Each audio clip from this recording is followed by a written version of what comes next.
तो जो कॉलेज से निकला हुआ बच्चा है उनसे पढ़वा रहे हैं बच्चों को just to make money. First motto है कि किसी तरह जीवित रहो। अगर मेरे पास ऑप्शन है किसी का भला करने का और उसमें मेरे को कोई नुकसान नहीं हो रहा तो of course I will go for it. मतलब you may not be knowing but करोड़ों रुपए देते हैं अपने यहाँ पढ़ने के लिए। बहुत सारे बच्चों को लगेगा कि मैं फेंक रहा हूँ, बट जिनको इंडस्ट्री का एक्सपीरियंस है 3 दिन में वेक्टर 3D पूरा फिनिश कर दिया, वेक्टर प्लस 3D। अभी स्लो जा रहे हो तो इसका कॉस्ट आपको आगे जाके पे करना पड़ेगा डेफिनेटली, अगर आप ये चीज समझ में आ रहा है। ठीक है, शुरू की टॉप 100 की रैंक को प्रोड्यूस करने के लिए they spend crore of rupees. You can not imagine के उसमें जो प्रॉमिस है वो उन्होंने तोड़ दिया, मतलब बेशर्मी से तोड़ दिया बिल्कुल, जिसको बोलते हैं। पहले तो एडमिशन ले लिया ऐसे बच्चों का। अगर मेरे को बतानी जरूरत है, पिछले 2-3 साल में देखो दिल्ली के 1-2 इंस्टीट्यूट हो गए, ये ठीक है, कोटा के 2-3 इंस्टीट्यूट हो गए जो रातों रात ऑलमोस्ट फिनिश हो गए। सीधा ऑनलाइन जो है that is a very efficient mode of giving education. पैसा वसूली सिंड्रोम का मतलब ये है कि बहुत सारे, मतलब इवन टॉप 20 का एक बच्चा था जिसने खुद बोला था कि मैंने पूरा फिजिक्स यहाँ से पढ़ा, पूरा केमिस्ट्री यहाँ से पढ़ा। जो भी आपका रैंक आएगा उसके लिए आई विल से कि सबसे बड़े जिम्मेदार तो आप ही होगी। दूसरा कोई हेल्प करता है वेल एंड गुड। देखो जब हम टेस्ट में फेल होते हैं तो हमारे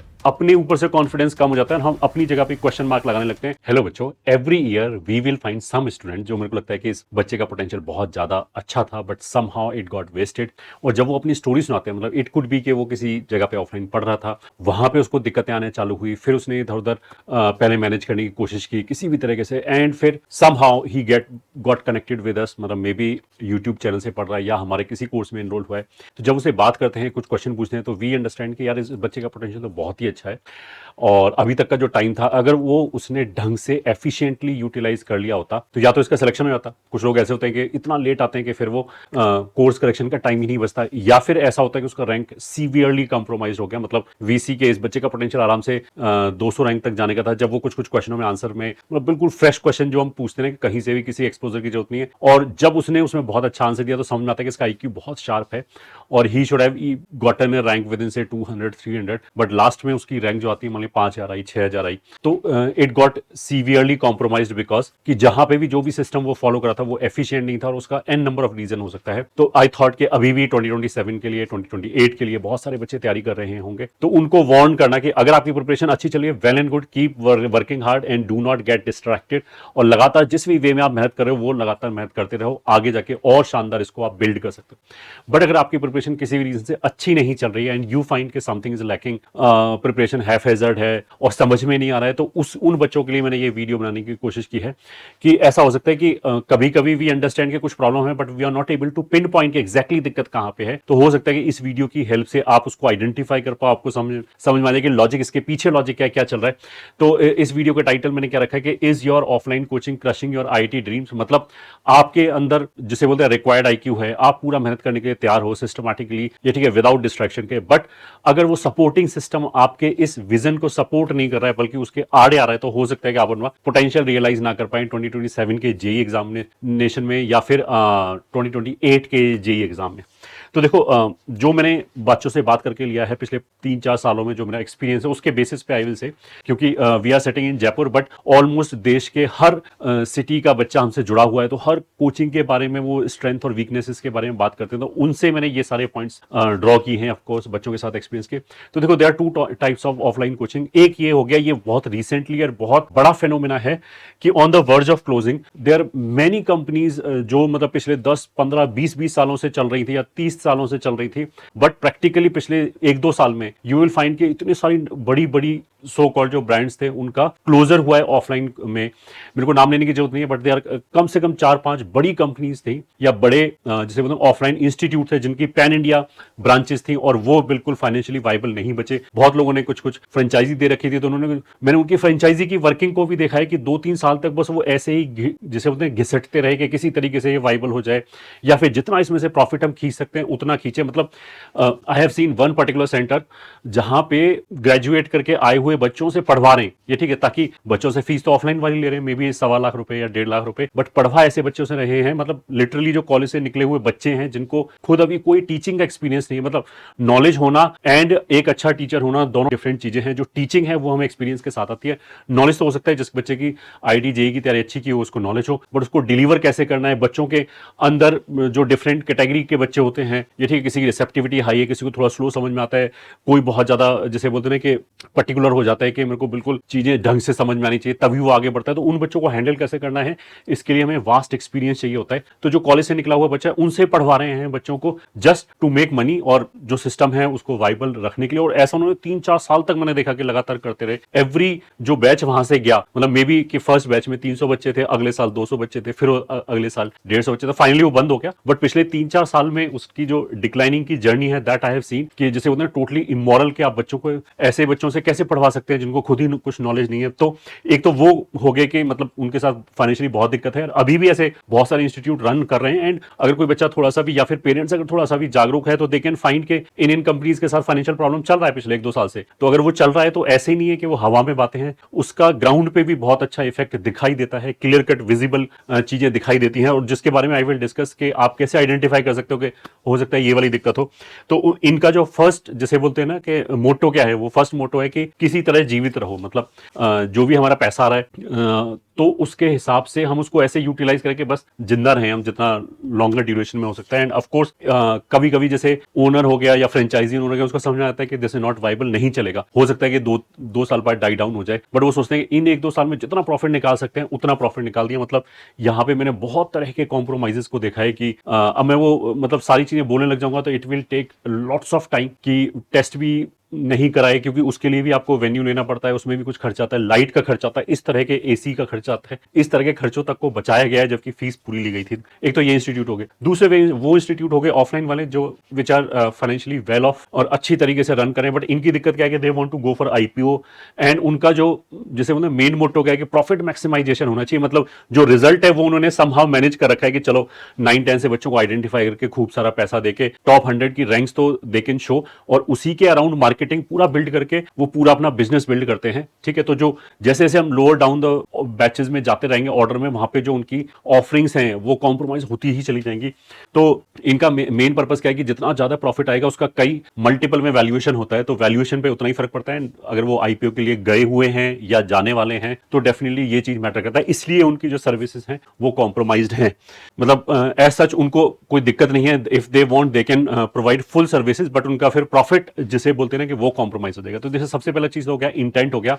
अगर मेरे पास ऑप्शन है किसी का भला करने का और उसमें मेरे को कोई नुकसान नहीं हो रहा तो of course I will go for it. Same चीज इन इंस्टीट्यूट का है कि अगर वो किसी का भला कर सकते हैं और अगर उनके ऊपर कोई प्रॉब्लम नहीं आ रही तो definitely they would like to do it. But दूसरा चीज ये है कि जैसा मैंने बोला कि इन तरह के जो इंस्टीट्यूट है उसमें हो सकता है कि उनका इंटेंट अच्छा हो बट बिकॉज वो फाइनेंशियली वाइबल ही नहीं है and it is dying a slow death, तो उनके पास कोई ऑप्शन भी नहीं है, तो सर्विसेज में कॉम्प्रोमाइज करने का पहला चीज हो गया। दूसरा चीज ये हो गया कि जो इंटेंट होगा मैक्सिमम जो कंपनी होते हैं उनका क्या होगा कि they will put some input and some output they will get. Output में ऑफकोर्स दे वांट प्रॉफिट, और जो लोअर ऑर्डर के बैचेस से या मिडिल ऑर्डर के बैचेस से जो रिजल्ट आ रहा है वो उनका जिसको क्या बोलते हैं बाई प्रोडक्ट है। ठीक है, जितना आ जाए ठीक है। टॉप ऑर्डर के बैचेस को 9-10 से ही आइडेंटिफाई कर लेते हैं, उनको वो मतलब you may not be knowing but करोड़ों रुपए देते हैं अपने यहाँ पढ़ने के लिए। बहुत सारे बच्चों को लगेगा कि मैं फेंक रहा हूं, बट जिनको इंडस्ट्री का एक्सपीरियंस है एजुकेशन इंडस्ट्री का, स्पेशली ऑफलाइन वाली, ये जो मतलब बड़े बड़े जो अखबार में आता है कि टॉप 100 में 3 रैंक, ये वाली जो चीजें आती हैं जिसके अराउंड पूरी कैंपेन मार्केटिंग कैंपेन बिल्ड होती है, ये ठीक है, वो सेपरेटली मैनेज किया जाता है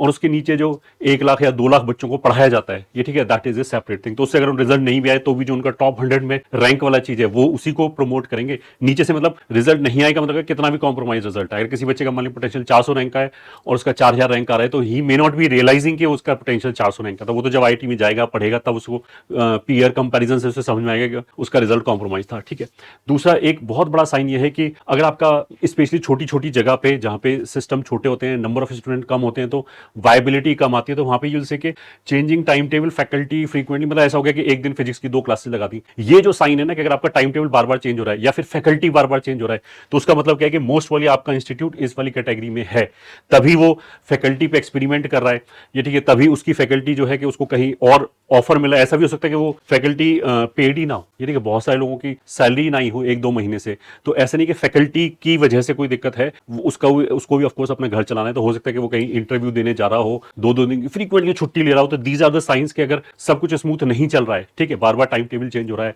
या फैकल्टी चेंज हो रहा है, तो उसका मतलब क्या है कि आपका जो इंस्टीट्यूट है वो काफी बड़ी ट्रबल में में है। दूसरा हो गया कि स्लो स्टार्टिंग, शुरू में बहुत स्लो पढ़ाया जा रहा है। अब स्लो पढ़ाने के बहुत सारे रीजन हो सकते हैं। एक रीजन ये हो सकता है कि वो ये चाहते हैं कि पूरा बैच बन जाए, जितने बच्चे आने हैं आ जाए, ताकि हमें बार बार सिलेबस ना पढ़ाना पड़े। ठीक है, बार बार सिलेबस पढ़ाने के लिए फैकल्टी चाहिए होता है, जिनकी मतलब ऑफलाइन इंस्टीट्यूट में जो सबसे बड़ी कॉस्ट है वो फैकल्टी कॉस्ट ही होती है ऑफकोर्स। तो उस पर सेव करने के लिए वो बोलेंगे शुरू में स्लो पढ़ाया जाए। एक रीजन ये हो सकता है। दूसरा रीजन ये होता है यूजली कि बच्चों को खुश रखा जाए। ठीक है, शुरू में बच्चों को खुश रखा जाए ताकि वो उन्हें ऐसा लगे ये ठीक है अपरेंटली कि उन्हें समझ में आ रहा है and they will be able to get selected last में। मतलब शुरू से रिगरस उनको नहीं पढ़ाया गया और शुरू के 1-2 महीने अगर हमने वेस्ट कर दिए। और बहुत सारे मतलब ऑफलाइन वाले तो क्या करते हैं कि सेकंड इंस्टॉलमेंट का वेट करते हैं, पहले तो सेकंड इंस्टॉलमेंट आ जाए, ऐसा ना हो कि बच्चा बीच में छोड़ के भाग जाए, तो इसलिए वो बहुत स्लो पढ़ाते हैं। तो अगर कोई भी बच्चा आईआईटी जेईई की तैयारी कर रहा है तो उसमें इतना आईक्यू होगा कि ही कैन एक्स्ट्रापोलेट के इस हिसाब से पढ़ाया जाएगा। तो फिर सिलेबस कब खत्म होगा?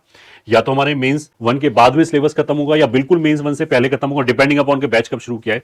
या फिर क्या होगा कि लास्ट में बहुत तेजी से दौड़ा के सिलेबस खत्म कर दिया जाएगा। तो हो सकता है कि लास्ट में वेक्टर 3D एक बहुत इंपॉर्टेंट चैप्टर है और मतलब लास्ट ईयर ही मेरे पास ऐसा आया था कि 3 दिन में वेक्टर 3D पूरा फिनिश कर दिया, वेक्टर प्लस 3D। तो मतलब ये तो बहुत ही बड़ा, जिसे बोलते हैं ना कि शुरू में उन्होंने स्टैट्स जैसा चैप्टर तो उन्होंने 6 लेक्चर तक खींचा और लास्ट में वेक्टर 3D उन्होंने 3 दिन में ही खत्म कर दिया। तो इस तरह की एनोमलीज आएंगी। तो स्पेशली जो बच्चे ड्रॉपर्स में हैं उनको चैप्टर का वेटेज क्या है ये समझ में आता है। अच्छा, जो बच्चे 11th या 12th में पढ़ रहे हैं they can go to our channel और वहां पे मतलब शॉर्ट्स में हमने शॉर्ट्स बना रखे हैं कि चैप्टर का वेटेज क्या है, मतलब किस चैप्टर से कितने क्वेश्चंस आए हैं, पिछले 10 साल का डेटा हमने इस तरह का दे रखा है। तो यू कैन अंडरस्टैंड कि कौन चैप्टर कितना लंबा है, कितने उसमें वेटेज है। तो ऐसा नहीं होना चाहिए कि बहुत छोटी सी वेटेज का कोई चैप्टर है और जिसमें मान लिया हमारे यूट्यूब चैनल के ऊपर आप नंबर ऑफ लेक्चर्स भी गिन सकते हो। जिस चैप्टर में ज्यादा लेक्चर है उसका मतलब क्या है कि वो चैप्टर बड़ा है, उसमें ज्यादा टाइम हमें डिवोट करना ही है। और कोई चैप्टर छोटा है तो हो सकता है जल्दी खत्म हो जाए। तो इन दोनों के उलट अगर आपके इंस्टीट्यूट में हो रहा है मतलब कुछ बहुत सीवियर दिक्कत है। अगर आप अभी स्लो जा रहे हो तो इसका कॉस्ट आपको आगे जाके पे करना पड़ेगा डेफिनेटली, अगर आप ये चीज समझ में आ रहा है। ठीक है, not listening to the faculty change request in 1 और 2 सब्जेक्ट। अब ये बहुत कॉमन सी प्रॉब्लम है। तो देखो, एक तो ये होता है कि आप किसी क्लास में पढ़ रहे हो तो आई कैन अंडरस्टैंड कि जो भी कोई टीचर है वो 100% लोगों को सेटिस्फाई नहीं कर सकता। ठीक है, कितना भी हम होमोजेनियस बैच बनाने की कोशिश करेंगे, एक जैसे से बच्चे हो, ताकि हम उनकी तरह से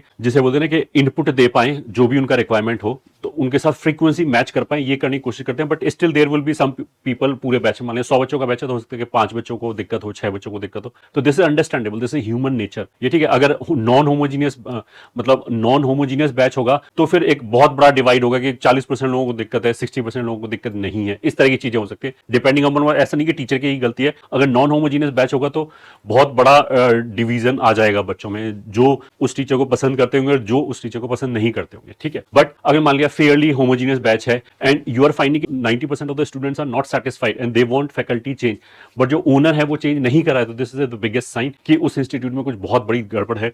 ठीक है, मतलब अगर सभी बच्चों को दिक्कत है तो मे बी फैकल्टी में दिक्कत है। ये ठीक है, this may be the case. ठीक है, अब इसमें क्या होता है कि दोनों तरह की चीजें हो सकती है कि एक बंदा तो ये है कि जो फर्स्ट कैटेगरी वाले इंस्टीट्यूट थे, जो फाइनेंशियली वाइबल नहीं है, जिनको फाइनेंशियली दिक्कत आ रही है, वो क्या करेगा कि यार मैं अच्छी फैकल्टी लाऊंगा, मेरे को सैलरी 2 गुना या 3 गुना ज्यादा देनी पड़ेगी, तो इसी से काम चलाते हैं। ठीक, एक तो ये वाली चीज होगी। दूसरे वाला जो इंस्टीट्यूट है which are financially well off, उनका क्या होता है, तो देखो जैसे कोटा जैसा सिस्टम हो गया जहां पे एक साथ खूब सारे बच्चे आते हैं। ठीक है, तो वहां पे इट इज पॉसिबल कि हम सिमिलर लेवल के बच्चों को जिनका एक्सपोजर अच्छा है उनको शुरू में अच्छा बैच बना दिया, उनको अच्छी फैकल्टी दे दी ताकि वो फैकल्टी एक्सपोज ना हो। ठीक है, जैसे जैसे लोअर ऑर्डर के बैचेस में आते हैं उसमें क्या होता है कि बच्चों को नॉलेज कम होती है, एक्सपोजर कम होता है, तो वो फैकल्टी को टेस्ट नहीं कर सकते, तो वहां पे कम एक्सपीरियंस वाली फैकल्टीज का भी काम चल जाता है। ठीक है, अच्छा अगर उनके पास ऑप्शन होगा, इंस्टीट्यूट वालों के पास ऑप्शन होगा, दोनों को ही वो खूब एक्सपीरियंस फैकल्टी प्लस जिनको नॉलेजेबल फैकल्टी है प्लस जिनको डिलीवरी भी आती है वही देने की कोशिश करेंगे। बट बिकॉज इनकी जिसे बोलते हैं कि फैकल्टी सैलरी में ह्यूज डिफरेंस होगा, मतलब इसका हो सकता है 1 CR हो, इसका हो सकता है कि 10 लाख हो, इतना डिफरेंस आता है। This is very usual. ठीक है, तो क्या होता है कि इकोनॉमी हमारी निकल आती है। जैसे मैंने बोला ना कि शुरू की टॉप 100 की रैंक को प्रोड्यूस करने के लिए they spend crore of rupees. You can not imagine कि उसमें मनी का कितना बड़ा खेल होता है। और ये तो रिजल्ट से पहले की बात करूंगा, I am not talking about result आने के बाद, रिजल्ट से पहले की बात। 9-10 से ओलंपियाड से बच्चे आइडेंटिफाई होते हैं कि कौन टॉप 10 में, टॉप 100 में आने लायक है, उसी के हिसाब से उनको पैसे दिए जाते हैं। ठीक है, तो वो इकोनॉमी सेट हो जाती है कि आप मान लिया आपने अगर एक फैकल्टी 1 CR के लिए रखी है तो नीचे आप नीचे के 20 बैचेस को पढ़ाने के लिए 10 लाख की फैकल्टी लो तो सबका एवरेज निकल के इट बिकम प्रॉफिटेबल। बट अगर उसी बड़े इंस्टीट्यूट का सेंटर मान ले किसी छोटी जगह पे, ठीक है, किसी भी छोटी जगह, फॉर एग्जांपल यूपी में मेरठ है, ठीक है, मेरे को, मैं तो मेरठ ऐसे ही नाम ले रहा हूँ, ठीक है, या आगरा है, तो वहां पे क्या होगा कि इतने नंबर ऑफ बैचेस बना ही नहीं सकते क्योंकि वहां की पॉपुलेशन ही कम है, ठीक है। कोटा में तो बच्चा दूर दूर से आ रहा है वहां पे, ठीक है, 20,000 30,000 बच्चा IIT JEE के अंदर मिल जाएगा, उतना ही बच्चा नीट के अंदर मिल जाएगा। मेरठ आगरा में ये सब पॉसिबल नहीं है, ठीक है। तो वहां क्या होगा कि मान लिया हमारे पास 150 बच्चे आए, ठीक है, अब 150 बच्चे में बहुत वेरीड बच्चे आएंगे, मतलब उसमें एक ऐसा भी बच्चा होगा जिसका पोटेंशियल है 100 के अंदर लाने का, एक ऐसा ही बच्चा होगा जिसका पोटेंशियल है 1000 का लाने के लिए, और एक ऐसा ही बच्चा होगा कि जो NIT में भी मिल जाए तो बहुत अच्छी बात है, और बहुत सारा बच्चा, मैक्सिमम बच्चा ऐसा होगा कि जो नॉन सीरियस भी होगा, प्लस जिनको एक्सपोजर बिल्कुल नहीं होगा, बस उनको ऐसे भेज दिया गया है। तो अब उनको जब वो एक बैच में रखेंगे तो फिर बहुत बड़ी दिक्कत स्टार्ट हो जाएगी, ठीक है। अब उसको अगर वो मान लिया 2-3 बैचेस में स्प्लिट करें तो they will require more number of faculties, ठीक है। तो इस करके बहुत ज्यादा दिक्कत आ जाती है कि वो उस सेंटर पे 1 या 2 से ज्यादा फैकल्टी अफोर्ड ही नहीं कर सकते, because otherwise that centre will not become viable financially. अब उसमें वो यूजली क्या करते हैं कि जो एक मान लिया उन्होंने मान लिया फिजिक्स का बहुत एक्सपीरियंस टीचर भेज दिया, तो अब उसको जिसे बोलते हैं ना कि बैलेंस आउट करने के लिए बाकी 2 हो सकते हैं कि बहुत जिसे बोलते हैं ना कि बहुत कम एक्सपीरियंस वाले टीचर भेज दिए। तो इस तरह की स्टोरी बहुत ज्यादा होती है। बच्चों को लगता है हमने एक सब्जेक्ट तो बहुत अच्छा रहा है, वो टीचर तो बहुत अच्छे हैं, बहुत ज्यादा इलस्ट्रेशन लेते हैं, बच्चों के साथ लगे रहते हैं, खूब मेहनत करते हैं, और एक दूसरे टीचर ने उनका पढ़ाई को समझ में नहीं आता। तो अगर मेजॉरिटी ऑफ द बच्चा ये बोला है तो फिर मोस्ट वाली जो प्रॉब्लम है वो टीचर के अंदर हो सकती है। तो ऐसे बैचेस में बिकॉज आपको अगर लॉजिक समझ में आ रहा है कि ये उनके हाथ इसलिए बंधे हुए हैं कि वो दूसरी फैकल्टी लेके आएंगे, उससे 4 गुना महंगा आएगा, 4 गुना 5 गुना महंगा आएगा, तो फिर वो सेंटर फीजिबली नहीं बचेगा, वाइबली नहीं बचेगा, या फिर प्रॉफिट उसमें सीवियरली नीचे चला जाएगा। इस तरह की दिक्कत है। नेक्स्ट हो गया कि मर्जिंग बैचेस, ठीक है। अब इसी चीज को जैसे वो क्या करेंगे कि धीरे धीरे जैसे you will see at many offline centre, even at Sikar, Kota, ऐसे बड़े बड़े सेंटर में यू विल सी कि बैच स्टार्ट हुआ, मान लिया 150 बच्चों के से बैच स्टार्ट हुए, ठीक है, 4-5 बैचेस स्टार्ट हुए। बट उसमें क्या होगा कि बिकॉज नॉन होमोजीनियस बैचेस हैं, बिकॉज फैकल्टीज की यहाँ पे दिक्कत है, उसमें दिक्कत है, तो बच्चे क्या करते हैं कि 1-2 महीने बाद वो आपस में डिस्कशन करके कोई ऑफलाइन पढ़ने लग, कोई ऑनलाइन पढ़ने लग गया, किसी ने प्रिपरेशन छोड़ दिया, किसी ने और कुछ ज्वाइन कर लिया, इस तरह की चीजें होती है। तो बैच में जो स्ट्रेंथ है वो सीवियरली कम होती चली जाती, ठीक है। तो फिर वो खर्चा बचाने के लिए क्या करेंगे, वापस बैचेस को मर्ज कर देंगे, ठीक है। तो अगर बैचेस की मर्जिंग चल रही है, that is a very biggest sign कि आपका जो ऑफलाइन इंस्टीट्यूट है वो जस्टिफाई नहीं कर रहा है, वो केवल अपने प्रॉफिट के लिए देख रहा है। अब देखो मर्जिंग में एक चीज नहीं होती, बहुत सारी तरह की एनोमेलीज आ जाती है। अब मान लिया एक बैच 1 महीने पहले चालू हुआ, एक अब हुआ, ऑफलाइन में उसको मर्ज कैसे करेंगे? उसमें ऑफ कोर्स क्या करेंगे, वो दो महीने डाउन द लाइन ये ठीक है जब उन्हें लग जाए ना कि इनको मर्ज कर सकते हैं और 200 बच्चे ही होंगे, बच्चे ज्यादा चू चपड़ नहीं करेंगे, तो पहले वाले बैच को थोड़ा सा स्लो कर देंगे, ठीक है, थोड़ा सा नहीं मतलब काफी स्लो कर देंगे, और ये बोलेंगे कि हम एग्जाम्पल ज्यादा करा रहे हैं, इस तरह की चीजें उनको बुलाएंगे। और इस वाले बैच को जो लेट स्टार्ट हुआ है उसको दौड़ा देंगे, ताकि वो जो 1 महीने का गैप है वो अगले 1 महीने में कवर कर दे या 1.5 महीने में कवर कर दे। कवर करने के बाद उनको आसपास लाके, या 1-2 चैप्टर का डिफरेंस है तो एक में बैठा के और पहले वाले बच्चों को अलग से एक चैप्टर करा देंगे। ये बहुत बड़ा साइन है कि आपके इंस्टीट्यूट के अंदर बहुत ज्यादा दिक्कत है और फ्यूचर में और ज्यादा दिक्कत बढ़ने वाली है। This is the biggest sign, ठीक है। Breaking promise for exclusive batches, ठीक है। इसका मतलब ये कि रिसेंटली मेरे को 2-3 डिफरेंट शहर से ये वाली बात समझ में आई, मतलब सामने आई, इसी सेशन की मैं बात कर रहा हूं कि दे जॉइंड सम इंस्टीट्यूट, ऑफलाइन इंस्टीट्यूट, और ड्रॉपर की मैं बात कर रहा हूं, और उनकी परसेंटाइल ऑलरेडी अच्छी थी, 99 पॉइंट समथिंग था, and they were going for a of course rank improvement. तो ऑफ कोर्स ऐसे बच्चों का जो एक्सपोजर 99 पॉइंट समथिंग पहले से ही है, एक्सपोजर पहले से ही बहुत अच्छा है, ठीक है। तो उनको प्रॉमिस किया गया, मैं अलग अलग इंस्टीट्यूट्स की बात कर रहा हूं, ये कोई एक वो नहीं है, 2 अलग अलग इंस्टीट्यूट्स के बच्चों से मैंने बात किया या उन्होंने मेरे से बात किया और सेम चीज निकल के आई कि उनको प्रॉमिस किया कि नहीं तुम्हारा बैच अलग बनाएंगे, केवल जो सिलेक्टेड बच्चे हैं 99 से ऊपर वाले हैं उनका एक अलग बैच बनाएंगे, अभी के लिए तो इसी में पढ़ लो, है ना। कोई भी एक जनरल से बैच में बैठा के पढ़ाना चालू कर दिया, और दे सेड कि हम पहले उन्होंने बोला कि जून में बनाएंगे, फिर उन्होंने बोला कि जुलाई में बनाएंगे, और अब जुलाई का मिड आ गया, अभी भी नहीं बना रहे, because they can not afford, क्योंकि उन 3-4 बच्चों को अलग निकालेंगे, फिर एक फैकल्टी सेट चाहिए, फैकल्टी उनकी ऑलरेडी लोडेड है, जो भी 11, 12, 13 सबके बैचेस मिला मिलू के है, कॉस्ट ज्यादा आता है 2 बैचेस को रन करने का, ऑफ कोर्स इलेक्ट्रिसिटी ज्यादा चाहिए, अलग अलग क्लासेस चलेंगी, तो इस तरह की जो चीजें हैं कि मतलब वो अपने जो प्रॉमिस है वो उन्होंने तोड़ दिया, मतलब बेशर्मी से तोड़ दिया, बिल्कुल जिसको बोलते हैं। पहले तो एडमिशन ले लिया ऐसे बच्चों का, ठीक है, नो सीबीटी। अगर मान लिया ऑफलाइन है तो ऑफ कोर्स उन्हें टेस्ट भी ऑफलाइन मोड में ही कराना पड़ेगा, बट ऑफलाइन मोड में अगर सीबीटी टेस्ट नहीं हो रहा है, कंप्यूटर बेस्ड टेस्ट नहीं हो रहा है, तो बहुत बड़ा ये रेड फ्लैग है। देखो बच्चा क्या करता है कि नॉलेज होते हुए भी जब वो एक्चुअल एग्जाम में जाता है तो उसका हाथ या जिसे बोलते हैं फेमिलियरिटी वैसे नहीं होती जो सीबीटी देने वाले बच्चे को होता है, क्योंकि देखो वहां पे बहुत तरह का ऑप्टिमाइजेशन चाहिए होता है। 3 घंटे का पेपर है, पीसीएम तीनों एक साथ मिलता है, उसके अंदर भी बच्चा स्ट्रेटजी बनाता है। अब उसमें पेन एंड पेपर वाला टेस्ट लिया जा रहा है, तो उसमें तो क्या है कि बहुत सारे क्वेश्चन उसको एक साथ दिखाई दे रहे हैं, ठीक है। होमवर्क ऐसे करना पड़ रहा है और देखने के लिए उसकी जो निगाह है वो ऐसे घूम रही है, ठीक है। ये सुनने में बहुत छोटी बात लगेगी, बट आई हैव रियलाइज्ड कि बहुत अच्छे बच्चों का जो एफिशिएंसी उतनी अच्छी आई नहीं पाती जब इन्होंने सीबीटी बहुत कम दिए होते हैं, ठीक है। अब सीबीटी में क्या है कि एक ऑफलाइन कोचिंग हो सकता है, उसके पास उतने कंप्यूटर ही नहीं है, मान लिया उसका बैच 40 बच्चों का है, 40 कंप्यूटर नहीं, तो कैसे कराएगा? बाहर कराएगा तो पर टेस्ट उसको जो भी अमाउंट है उस शहर के हिसाब से 200, 250, 300 रुपए या 400 रुपए पर टेस्ट देना पड़ेगा उसको, तो उसका एक रिकरिंग कॉस्ट आ जाएगी। तो वो क्या करते हैं, पेन पेपर वाला टेस्ट करा दिया। और इसमें दोनों तरह के इंस्टीट्यूट है, मतलब मैंने ये देखा है कि फाइनेंशियली जो वाइबल इंस्टीट्यूट है, they are also doing it after taking 1.6 1.7 lakhs of fees, ठीक है। वो ये 2-3 हजार रुपए का प्रॉफिट निकालने की कोशिश करते हैं, इसको बचाने की कोशिश करते हैं। तो यू कैन अंडरस्टैंड के ऐसे लोगों का इंटेंट क्या होगा कि आप केवल 1 या 2 सीबीटी करा रहे हो पूरे उसमें, तो उसमें क्या होता है कि सीबीटी वाले मोड में क्या होता है कि आपको एक टाइम पे एक ही क्वेश्चन दिखता है। तो देखो उसकी स्ट्रैटेजी, जो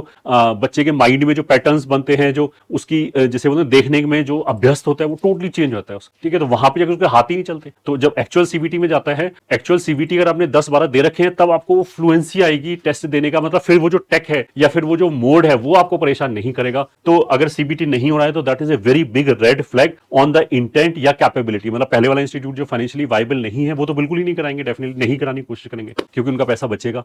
और दूसरे वाला सिंपली प्रॉफिट, मतलब 1000-2000 रुपए या 5000 रुपए बचाने के लिए, पर स्टूडेंट 5000 रुपए बचाने के लिए वो ये सारे काम करें, ठीक है। फिनिशिंग सिलेबस एस है। तो जो पहली कैटेगरी के बच्चे हैं, पहली कैटेगरी का जो इंस्टीट्यूट है जो फाइनेंशियली वाइबल नहीं है, वो क्या करेंगे कि अभी स्लो स्लो चलाएंगे। जब सेकंड मान लिया उनकी इंस्टॉलमेंट आ गई, तो वो क्या करेंगे कि कुछ लोग क्या होंगे, दे हैव डिसाइडेड कि नेक्स्ट ईयर क्लोज हो जाएगा उनका, क्योंकि फाइनेंशियली वाइबल नहीं है, या फिर उनका जिसे बोलते हैं ना कि उन्हें दिख रहा है कि इस साल इतने बच्चे आए, तब हमें मान लिया 10 लाख का प्रॉफिट हुआ है, तो अगले साल तो बच्चे और गिरेंगे इस परफॉर्मेंस को देख के, इस bad mouth word of mouth को देख के, तो अगले साल तो बिल्कुल प्रॉफिट नहीं होगा, तो बंद ही करना है उनको। तो फिर वो क्या करेंगे, फैकल्टी की कॉस्ट पे सेव करना चाहेंगे, तो मतलब फैकल्टी को जल्दी से जल्दी फ्री करने की कोशिश करेंगे। तो वो फैकल्टी से बोलेंगे जल्दी सिलेबस खत्म कराओ एंड जाओ, मतलब फैकल्टी को ऐसा बोलेंगे कि मे बी अगर आराम से वो सिलेबस धीरे धीरे धीरे खत्म कराए तो मे बी जनवरी लग जाए, बट वो क्या बोलेंगे, इवन 11th वाले बच्चों को भी ना, वो बोलेंगे कि तुम खत्म करो नवंबर दिसंबर में। तो खींच खांच के जैसे तैसे वो कोर्स खत्म करा दिया एक बार कि हाँ हमने जो फीस ली थी उसका हमने डिलीवर कर दिया, अब तुम जानो तुम्हारा काम जाने, और फैकल्टीज को फ्री कर दिया। अच्छा ऐसा नहीं कि फैकल्टी इसमें वो बुरा मानेंगे कि नहीं हमें अप्रैल तक रखो, बिकॉज जो मैक्सिमम हायरिंग होती है दूसरे इंस्टीट्यूट्स में, क्योंकि अप्रैल से सो कॉल्ड हमारा सेशन स्टार्ट होता है, बल्कि अब तो मार्च से स्टार्ट होने लग गया है बोर्ड के एग्जामिनेशन के बाद में, तो वो पहले से ही हायर करके रखते हैं। तो यूजली जनवरी में दिसंबर में हायरिंग स्टार्ट हो जाती है। तो अगर फैकल्टी को भी दिख रहा है कि this institute is not valid viable, तो वो भी फैकल्टी अगर जॉब चेंज करना चाहेगी तो वो भी चाहेगी मैं यहां से फ्री हो जाऊं जनवरी तक, ताकि मैं आगे जा पाऊं। तो उसमें क्या होगा कि पोस्ट मेन भी कोई सपोर्ट नहीं मिलेगा, जबकि मेंस 1 के बाद भी 3.5-4 महीने होते हैं, ठीक है। सपोर्ट का मतलब क्या है कि अगर हमने 1-2 टेस्ट करा भी दिए तो दैट इज नॉट सपोर्ट, आपको डाउट सपोर्ट बहुत ज्यादा लैकी मिलेगा। यू विल सी, वो तो ड्यूरिंग द सेशन भी यू विल सी के पेपर्स में खूब एरर्स आ रही हैं, ये ठीक है, पेपर या बहुत इरेगुलरली कंडक्ट कराया जा रहा है, ये सारे साइन है कि something is very very seriously wrong with this institute. तो इन सब चीजों को साइंस को पढ़ना जरूर चालू करें, ये ठीक है। फिर र्यूमर्स हो गया कि मतलब जब वहां पे रहोगे तो कई तरह की तुम्हें र्यूमर्स सुनाई देगी कि ये दिक्कत है, ये फैकल्टी छोड़ के जाने वाले हैं। तो देखो र्यूमर्स ऐसे नहीं उठता, डेफिनेटली कुछ ना कुछ वहां पे हुआ होगा या कुछ ना कुछ ऐसा चल रहा होगा अंडर करंट, जो आपको अभी तो मतलब फेस पे तो हो सकता है कि वहां का मैनेजमेंट ये बोले कि नहीं हम इतने बड़े ब्रांड है, इतने सालों से चल रहे हैं, ऐसा थोड़ा होगा। अगर मेरे को बतानी जरूरत है, पिछले 2-3 साल में देख लो, दिल्ली के 1-2 इंस्टीट्यूट हो गए, ये ठीक है, कोटा के 2-3 इंस्टीट्यूट हो गए जो रातों रात ऑलमोस्ट फिनिश हो गए, ये ठीक है। रातों रात का मतलब है कि हमें तो पता है कि उनकी प्रॉब्लम पिछले 5 साल से चल रही थी, बट स्टूडेंट्स के लिए वो फीस लेने तक, मतलब अप्रैल तक वो बोल सके अरे हम तो पिछले 30 साल से चल रहे हैं, हमारे साथ क्या होगा। और मालूम पड़ा कि 2 महीने बाद ही उन्होंने क्लासेस ही बंद कर दी, बहुत सारे केसेस चल रहे हैं उनके ऊपर। तो ऐसा नहीं है कि जो आपका पास्ट है वो आपका इंश्योरेंस है कि फ्यूचर में भी कुछ नहीं होगा। बहुत सारे इंस्टीट्यूट बंद हुए हैं, तो जो अगर कुछ किसी भी तरह की र्यूमर चलिए तो उसको लाइटली ना लें, उसका मतलब कि कुछ ना कुछ रॉन्ग है, and you should B actively seeking के मैं अपनी प्रिपरेशन को कैसे सही रखूं, इंश्योर रखूं कि गड़बड़ ना हो। ये ठीक है, फैकल्टी नॉन पेड, कभी कभी ऐसा भी होता है कि फैकल्टी खुद ही बोलता है देखो हमें तो कोई सैलरी मिल रही नहीं, फिर भी मैं तुम्हारे लिए पढ़ा रहा हूं, ठीक है। इस तरह के जो स्टेटमेंट है that is the biggest red flag कि अब उस इंस्टीट्यूट में बहुत दिक्कत है। अब जो भी आपको इनपुट मिलेगा वो आपके सिलेक्शन नहीं करा सकता, या फिर आपको जिसे बोलते हैं जस्टिफाई नहीं कर सकता जो भी आपका पोटेंशियल है, आपका बहुत बुरा रैंक आएगा, ठीक है। अब इसमें कभी कभी क्या होता है कि मान लिया 3 फैकल्टीज हैं और आपने एक पर्टिकुलर सब्जेक्ट का, मान लिया फिजिक्स का या केमिस्ट्री का, बोले कि सर हमें बिल्कुल समझ में नहीं आ रहा, तो जो एक फैकल्टी जो सो कॉल्ड आपको अच्छा लगता होगा, ये ठीक ठीक है, वहां से आपने बात किया, तो हो सकता है कि वो फैकल्टी आपको ये बोले कि ठीक है, उसको समझ में आ रहा हो एंड ही मे बी हितैषी ऑफ यू, और वो बोल दे कि चलो यहाँ से ऑफलाइन से पढ़ लेना, या सॉरी यहाँ से ऑनलाइन से पढ़ लेना, इन यूट्यूब चैनल से पढ़ लो। तो इस तरह का मतलब क्या है कि ही अंडरस्टैंड कि यहाँ पे कुछ नहीं होने वाला, इसलिए वो आपको अपने इंस्टीट्यूट से हटा के और बोला कि ऑनलाइन से पढ़ लो। अदरवाइज तो ऑफलाइन के मैक्सिमम लोग क्या बोलेंगे, ऑनलाइन से समझ में नहीं आएगा, क्योंकि सीधा सीधा ऑनलाइन जो है that is a very efficient mode of giving education, giving knowledge, कि हर बच्चे के हिसाब से, मतलब अगर हमारे पास 150 बच्चे हैं तो हम 150 बैचेस बना सकते हैं, हर बच्चे की रिक्वायरमेंट के हिसाब से हम उसको कस्टमाइज कर सकते हैं। ऑफलाइन में या लाइव क्लासेस जो ऑनलाइन में होता है, उनमें सबसे बड़ा दिक्कत यह है कि आप कस्टमाइज नहीं कर सकते हो। जो भी आपने एक पूल बनाया, सबको एक ही चीज डिलीवर करनी पड़ेगी, चाहे वो पूल 150 बच्चों का हो, चाहे 1500 बच्चों का हो, चाहे 15,000 बच्चों का, सबको सेम ही चीज बोलना पड़ेगा, ठीक है। तो वहां से इनएफिशिएंसी बहुत ज्यादा क्रीप इन हो जाती है। तो यूजली ऑफलाइन के जो टीचर्स हैं वो ऑनलाइन के लिए बोलेंगे नहीं, बट अगर कोई मान लिया कभी कभी फैकल्टी को पता है कि बच्चा बहुत अच्छा है, इसका पोटेंशियल बहुत अच्छा है, इसका रैंक डेफिनेटली 1000 के अंदर आ जाएगा, और उसको अपने साथी के बारे में पता होता है कि ये इतना एक्सपीरियंस्ड है, इनएक्सपीरियंस्ड है, इससे पढ़ेगा तो नहीं आएगा, तो फिर वो बच्चे को बोल देते हैं कि तू हमारे यूट्यूब चैनल से पढ़ ले। मतलब हमारे यूट्यूब चैनल को बहुत सारे फैकल्टी ऐसे प्रमोट करते हैं, ये ठीक है। तो that is A biggest red flag. फिर हो गया हैवी डिस्काउंट या स्कॉलरशिप। तो अगर आपको ये लगता है कि यार मैं तो मतलब अपने अंदर से तो सबको पता होता है, वैसे तो सभी को लगता है मैं बहुत इंटेलिजेंट हूं और मैं ऐसा कर दूंगा वैसा कर दूंगा, बट कभी कभी अगर हम डीपली सोचें तो मेरे को लगता है कि यार आई एम एवरेज स्टूडेंट, ये ठीक है, 12वीं तक मान लिया फॉर एग्जाम्पल हमारा कोई परसेंटाइल नहीं आया ढंग का, ठीक है, फिर भी किसी ने मान लिया मेरे को 50% स्कॉलरशिप दे दी, तो आपको समझाना चाहिए कुछ गड़बड़ है। वो 50% क्यों दे रहा है, जबकि मेरा तो 90 परसेंटाइल भी नहीं आया, या 94,5 का मतलब क्या है कि 80-90 हजार रैंक आया, तो ऐसे बंदे को कोई स्कॉलरशिप क्यों देगा, डिस्काउंट क्यों देगा, ये ठीक है। उसका मतलब ये है कि वो तो चाह रहे कि जितना पैसा आ जाए बस आ जाए किसी भी तरीके से ना, तो that is A biggest red flag, ये ठीक है। या very less student in the class. मान लिया ऑफलाइन में क्या है कि जब आपने एक बार कमिट कर दिया तो आपको एक सेशन तो रन करना ही करना है, ये ठीक है। अगर थोड़ी सी भी उस इंस्टीट्यूट वाले में गैरत है तो, अदरवाइज तो बीच में ही छोड़ के, बहुत सारे बड़े बड़े इंस्टीट्यूट बीच में बच्चों को छोड़ के भाग जाते हैं, और बहुत सारे केसेस दिल्ली और कई जगह इस तरह के चल रहे हैं जहां पे इंस्टीट्यूट ने फीस ली और फिर छोड़ दिया बच्चों को, इवन सो कॉल्ड बहुत बड़े ब्रांडेड इंस्टीट्यूट में। अदरवाइज क्या करते हैं कि मान लिया उन्होंने स्टार्ट किया, अब जैसे तैसे उन्हें फिनिश कराना है, अगर उन्हें उसी शहर में रहना है ताकि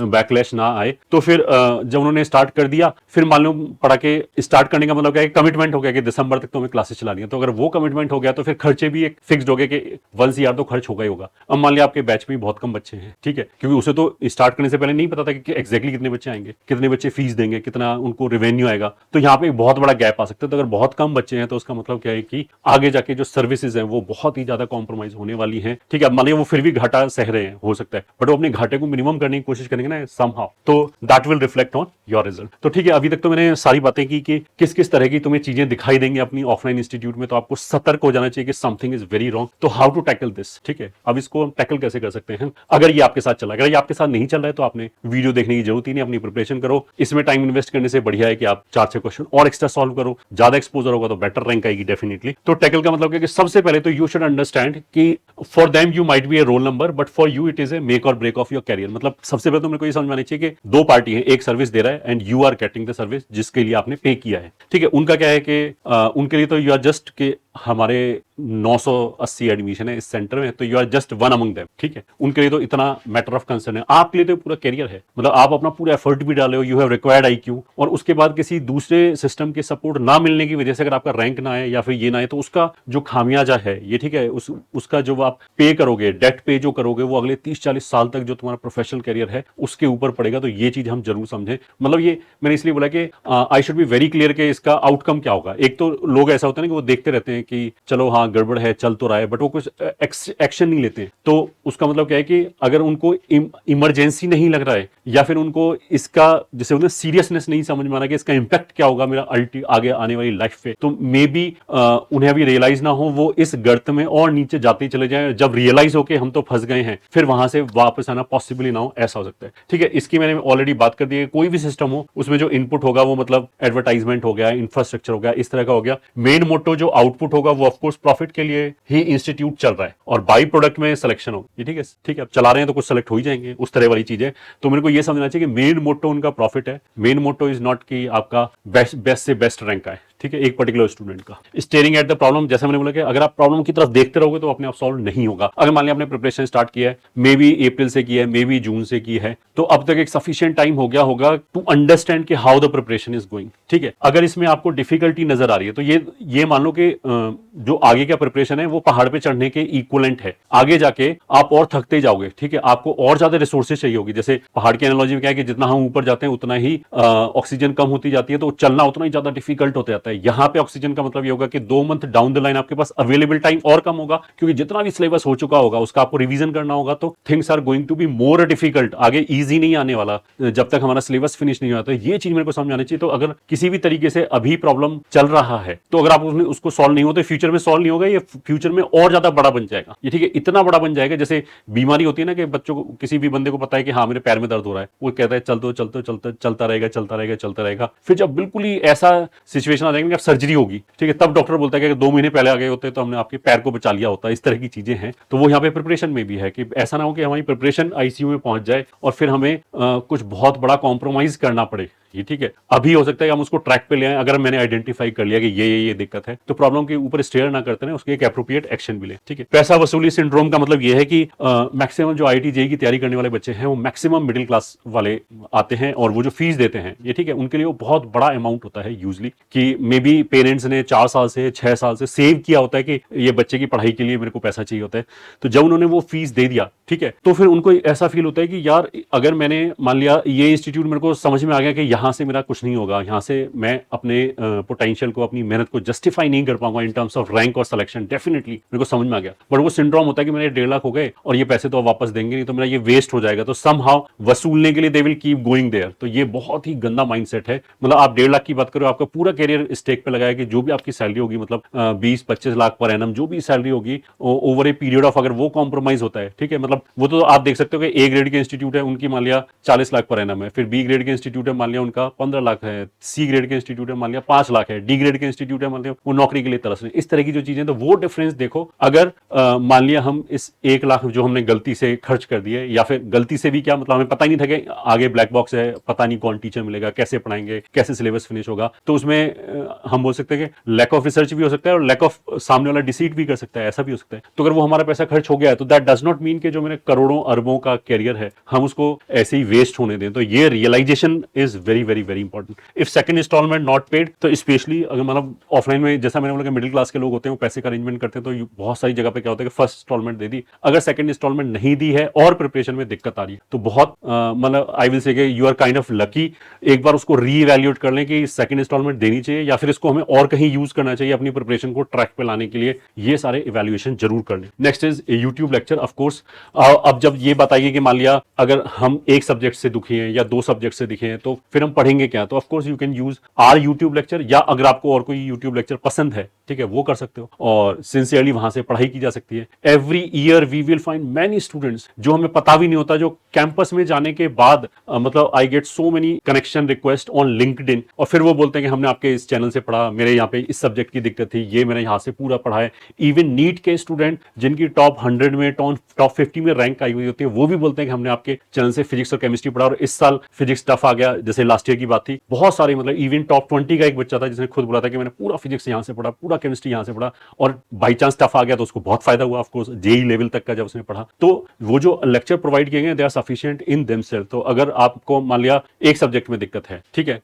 तो आप ऐसा कर सकते हो कि आपका जो स्केलेटन है, आपका नहीं मतलब आपके इंस्टीट्यूट का जो प्रिपरेशन का स्केलेटन है उसी को फॉलो करो। मतलब सीक्वेंस हो गया, टेस्टिंग हो गया, वो सब फॉलो करो। अगर आपको वो लगता है कि अप टू द मार्क है और जिस सब्जेक्ट में आपको इनपुट नहीं मिल रहा है उसके लिए आप हमारे यूट्यूब लेक्चर यूज कर सकते हो। अच्छा, बेंचमार्किंग में ये दिक्कत हो सकती है कि जैसा मैंने बोला कि इंस्टीट्यूट खुश रखने के लिए शुरू में बहुत स्लो पढ़ाते हैं, तो बहुत सारे इंस्टीट्यूट बहुत ईजी लेवल के क्वेश्चन पेपर में पूछते हैं। बच्चे को पूरे साल लगता रहता है कि मेरा 170-180 मार्क्स आ रहा है, तो मतलब मेरा 99 परसेंटाइल तो आई जाएगी, बट जो एक्चुअल पेपर देता है तो मालूम पड़ा 110 आया, 120 आया। तो इसकी बेंचमार्किंग के लिए जो हमारा कॉम्पिटिशन ऐप है उसके ऊपर हमने सारे पीवाईक्यू, ये ठीक है, एक पीवाईक्यू कॉम्प्रिहेंसिव के नाम से बैच होगा, फ्री ऑफ कॉस्ट बैच है, जिसमें 19 से लेके अभी तक के हमने सारे मेंस के पीवाईक्यू विद टैगिंग डाल रखा है, इजी, मॉडरेट, टफ। तो अगर आपसे देखो इजी क्वेश्चंस हो रहे हैं, उसका मतलब क्या, इजी क्वेश्चन माने आपसे 80% हो जाता है, तो उसका मतलब क्या है कि आपके आराम से मतलब ऑन एंड एवरेज बोले, अगर आप पेपर में जाके खूब सारी गलती कराओ तो मार्क्स बहुत गिर जाएंगे, but you have a potential to cross say 140-150 marks in JEE का जो मेंस का पेपर आएगा। अगर इजी प्लस मॉडरेट हो रहे हैं तो मतलब 180 तक आ जाएंगे, मॉडरेट और ज्यादा हो रहे हैं, और ज्यादा का मतलब मॉडरेट का कुछ परसेंटेज हो रहा है तो 180 तक आ जाएंगे, मॉडरेट सारे क्वेश्चंस हो रहे हैं तो 200 क्रॉस हो जाएंगे,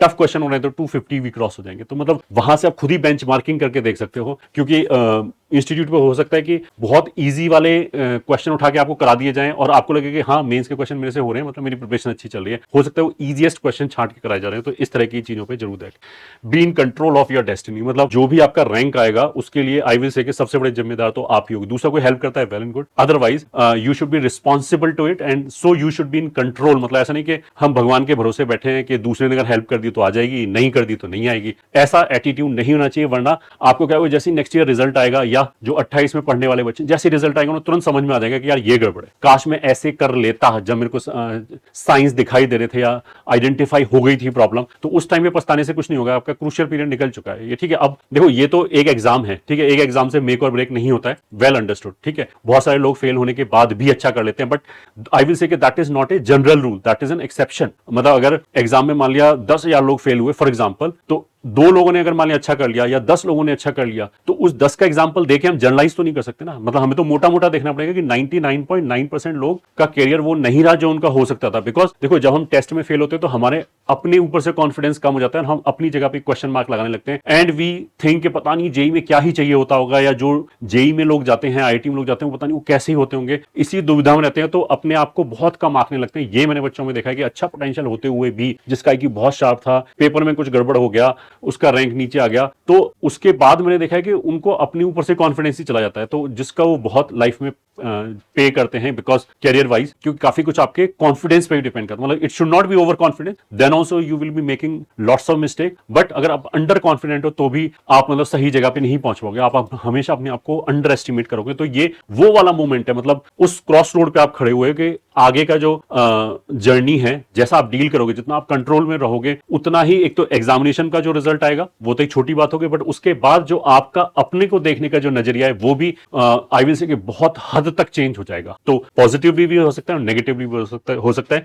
तो आपको ये वाली चीजें समझ में आनी चाहिए। तो आई वुड लाइक कि अगर आपको इस वीडियो से कुछ समझ में आया हो, किसी भी तरीके से आपकी हेल्प हुई, तो you should take a pledge, maybe in comment section, maybe आप अपनी किसी बुक कॉपी पे लिख लें या दीवार पे लिख लें कि I will take positive action for my uncertain preparation. मतलब ये वीडियो देखने के बाद मान लिया 1000 बच्चों ने देखा जिनको प्रॉब्लम थी, तो 1000 बच्चों में से हो सकता है 1000 बच्चों को रियलाइज हो गया कि हाँ ये प्रॉब्लम है। फिर भी जो एक्शन लेने वाले बच्चे होंगे वो हार्डली 10 होंगे, क्योंकि बाकी सबको ना लिथार्जी खा जाएगी। मतलब उन्होंने सुन लिया, उन्हें समझ में आ गया, लॉजिकली वो कन्विंस हो गए कि हाँ यही होगा, बट जब एक्शन लेने की बात आएगी तो वो लिथार्जी उनको पीछे खींच लेगी and that will be the reason कि वो आगे चल के पे करेंगे। जो अभी जिसको समझ में आ गया और जो एक्शन लेगा, जो मोटिवेटेड हो गया, जिसे सीरियसनेस समझ में आया कि इसका इंपैक्ट आगे लाइफ पे क्या होने वाला है, definitely they will become successful. और वो इस वीडियो में आगे जाके जो नेक्स्ट ईयर सिलेक्शन होगा या उसके नेक्स्ट ईयर सिलेक्शन होगा, they will definitely make a comment कि इस वीडियो ने मेरी हेल्प की। We do get these kind of comments on our different videos. तो I hope this will be useful for you. अगर आपको कोई भी क्वेश्चन पूछना है और हम किसी भी तरीके से हेल्प कर सकते हैं तो definitely we would love to help you. All the best.